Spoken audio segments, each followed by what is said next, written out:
अस्सलाम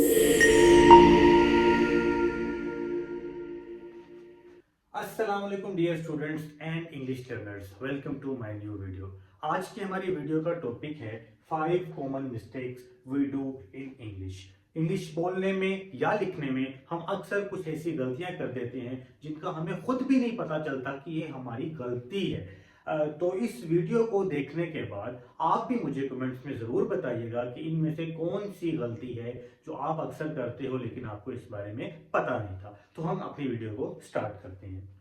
हमारे पास first sentence आया है, one of my friend is living in USA. Simple sentence है, इजी है, पढ़ने में स्मूथ लग रहा है, मिस्टेक फ्री लग रहा है, लेकिन there is still an important mistake जो हम अक्सर कर देते हैं लेकिन हमें पता भी नहीं चलता।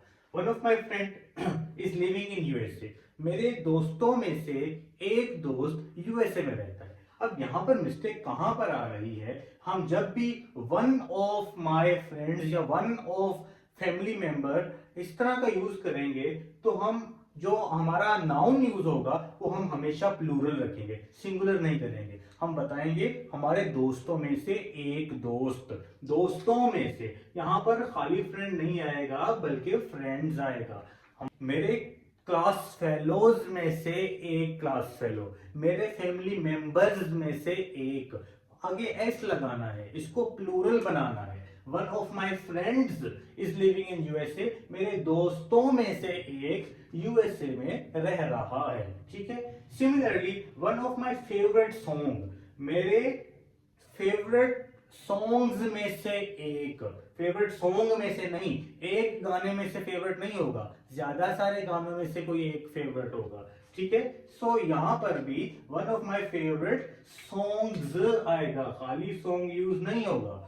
Similarly one of my favourite teacher, मेरे फेवरेट टीचर्स में से एक, मेरे फेवरेट टीचर में से एक नहीं, एक ही टीचर अगर फेवरेट है तो उसमें से एक कैसे चूज करोगे भाई? अगर ज्यादा सारे फेवरेट टीचर्स होंगे तब उनमें से हम एक चूज कर पाएंगे। One of my favourite teachers, teachers use होगा, एक टीचर नहीं होगा। So this is the first mistake which we normally do in our daily life conversations as well as in our writing. आप ये एक दो और सेंटेंसेस आप कमेंट सेक्शन में प्रैक्टिस करके मुझे जरूर बताइएगा। चलते हैं नेक्स्ट मिस्टेक की तरफ। एक और मिस्टेक जो हम नॉर्मली अपनी राइटिंग और स्पीकिंग में देखते हैं, ये इस तरह का सेंटेंस होता है, I belong from Lahore, I belong from Delhi, I belong from Karachi, he belong from Hyderabad, like this type of things. हमें पढ़ने में बहुत स्मूथ लग रहे हैं, मिस्टेक फ्री लग रहे हैं, लेकिन यहां पर एक इंपॉर्टेंट मिस्टेक है, कभी भी बिलोंग के साथ फ्रॉम यूज नहीं होता, फ्रॉम यूज नहीं होता। आप यहां पे फ्रॉम यूज नहीं करोगे बल्कि लिखोगे आई बिलोंग टू लाहौर,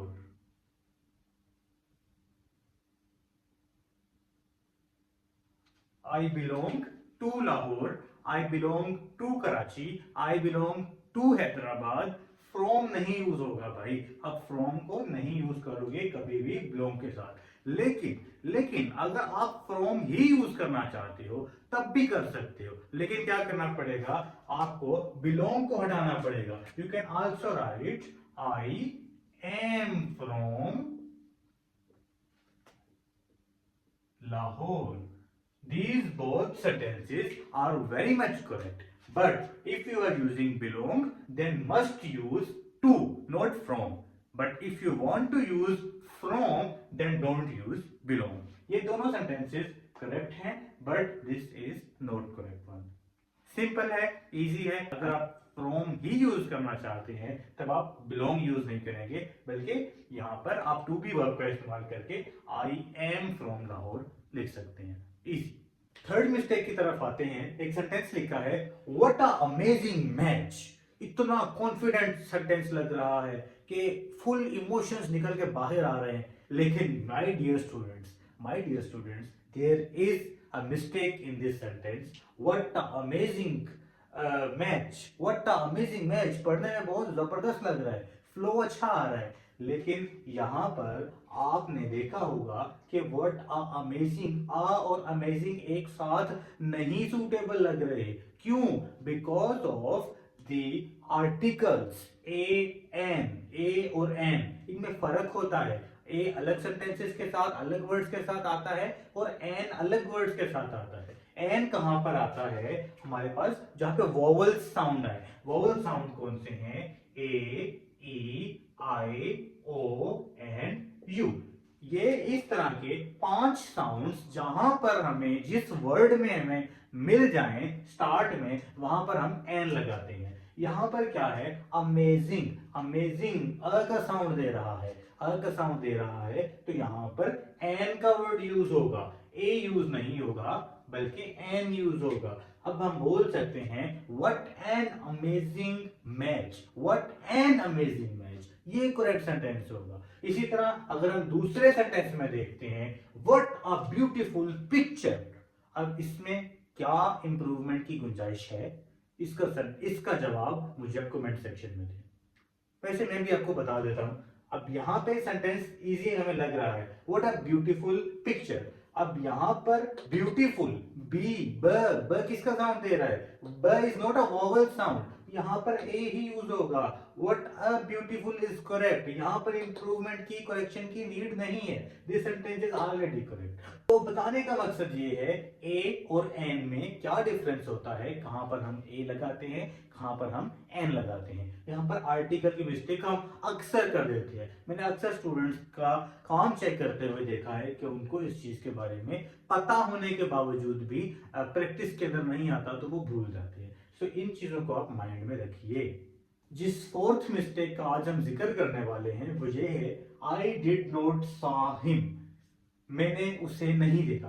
पढ़ने में ये भी सेंटेंस बिल्कुल एररलेस लग रहा है, मिस्टेक फ्री लग रहा है, लेकिन there is a mistake as well. I did not saw him, अगर आपने टेंसेस पढ़े हुए हो तो हमें ये नजर आ रहा है कि पास्ट सिंपल टेंस के बारे में बता रहा है क्योंकि डिड उसमें यूज होता है। लेकिन अगर यहाँ पर डिड यूज हो रहा है, did is already the second form of verb, then आगे जो वर्ब यूज हुआ है वो हमेशा फर्स्ट फॉर्म में आएगा, वो सेकंड या थर्ड फॉर्म में नहीं आएगा। सो अगर हमने यहाँ पर डिड यूज कर लिया है तो यहाँ पर हमारे पास सा की जगह सी आएगा, S double E.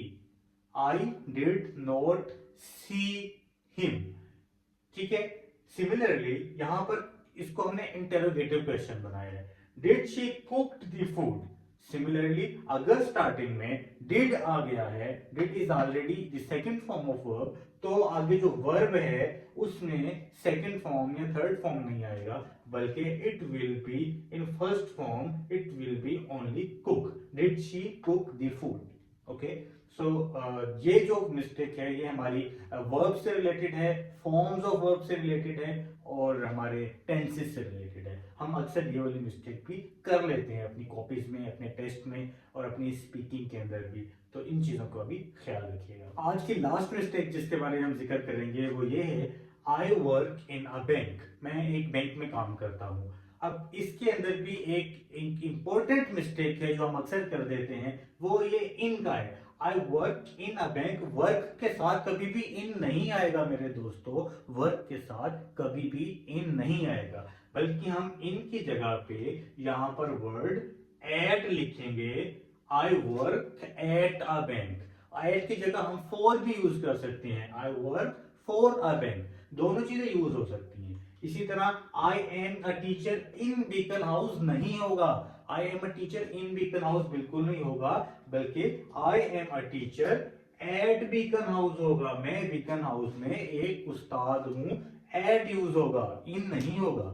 So these are some mistakes जो हम आमतौर पे रेगुलरली हमारे स्टूडेंट्स करते रहते हैं अपने नोटबुक्स में भी, अपने टेस्ट के अंदर भी, जिसकी वजह से अक्सर हमारे मार्क्स भी कम आते हैं एग्जाम्स और टेस्ट में भी। कभी कभी हम इंटरव्यू देने जाते हैं जॉब वगैरह के लिए, तब भी अगर ये वाले सेंटेंसेस इंटरव्यू करने वाला पूछ ले या इंटरव्यू करने वाला आपके ये सेंटेंसेस सुन ले तो कितना नेगेटिव इंप्रेशन पड़ेगा, है ना। तो इसी वजह से हमारी इन वीडियोस का मकसद यही है कि हम इंग्लिश को आसान और बेहतर तरीके से सीखें, अपनी मिस्टेक्स को इम्प्रूव करें और एक अच्छी लर्निंग करें ऑनलाइन बेस के थ्रू। ठीक है, तो थैंक यू सो मच। उम्मीद है कि आपको ये वीडियो पसंद आई होगी। Share it with your fellows, your students, your friends, और जो भी इंग्लिश को सीखना चाहता है उन सबको ये वीडियो जरूर भेजिएगा।